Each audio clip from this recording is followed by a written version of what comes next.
बिस्मिल्लाहिर्रहमानिर्रहीम। अस्सलामुअलैकुम नाज़रीन, आज़म न्यूज़ में खुशामदीद। मैं हूं आपका मेज़बान हमादुल हसन। नाज़रीन किराम, आज शायर मशरिक हकीमुल उम्मत अल्लामा इकबाल रहमतुल्लाहि अलैह का यौम पैदाइश है। आज की यौम पैदाइश की मुनासबत से मैं अल्लामा इकबाल रहमतुल्लाहि अलैह को कुछ शेर डेडिकेट करना चाहता हूँ। मनफात एक है इस कौम की, नुकसान भी एक है।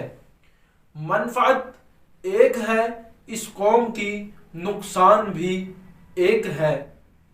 एक ही सबका नबी, दी भी इमां भी एक। एक ही सबका नबी, दी भी इमां भी एक।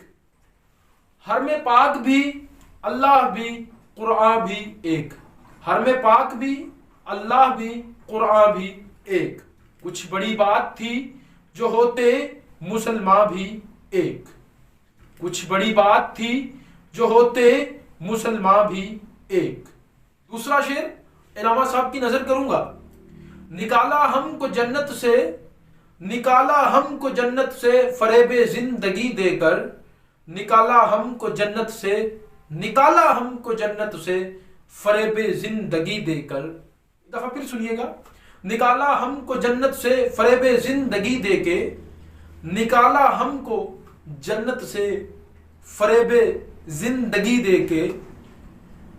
फिर क्यों दिया हमें शौके जन्नत, ये हैरानी नहीं जाती, ये हैरानी नहीं जाती, ये हैरानी नहीं जाती, ये हैरानी